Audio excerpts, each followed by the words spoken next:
I'm Canabou, and I'm here with Alexander the Great to interview him about the spread of Hellenistic culture. He came back from the dead just to talk about this subject. Welcome, Alexander. Hello, Maddy, and hello, audience. It's great to be here with you in the 21st century. Yes, and I love your laurel wreath. Why, thank you. So, Alexander, the first question I have for you today is, what is Hellenistic culture? Hellenistic culture is a blend of Greek culture with Persian, Egyptian, and Indian culture. I spread the culture by starting new cities as administrative centers and outposts of Greek culture. What language did people of Hellenistic culture speak? We spoke the language of Koine, which was a dialect of Greek. It helped us communicate with people from cities all over my empire. Where was your headquarters for Hellenistic culture? I chose a town in Egypt and called it Alexandria, after myself, of course, and it soon became a center of commerce and the headquarters of Hellenistic culture. It was great for trade because it was located west of the Nile Delta. The population grew to over 500,000 people. Fascinating. What attractions did your city of Alexandria hold? My city was beautiful. There were streets lined with statues of our gods, palaces overlooking the harbor, and an enormous stone lighthouse that stood over 350 feet tall. It was called Pharos. I also built a museum and a library.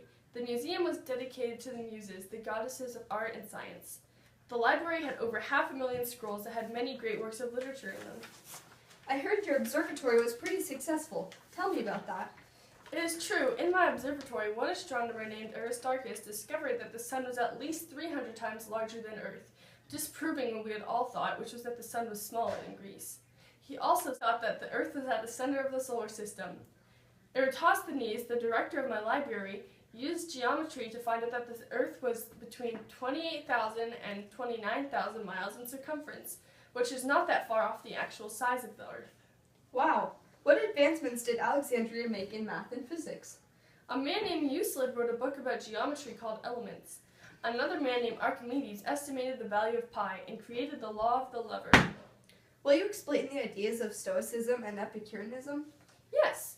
A man named Zeno came up with Stoicism, the idea of living a virtuous life in harmony with God and nature and the universe, and that human desires were dangerous distractions. Epicurus taught that the gods had no interest in humans' lives, and the highest pleasure came from virtuous conduct and the absence of pain. I heard that some of your sculptures were very large. One of my prize statues was called the Colossus of Rhodes. It was of bronze and stood over 100 feet high. Unfortunately, it was wrecked by an earthquake around 225 BC. Another great sculpture was the Nike of Somathus.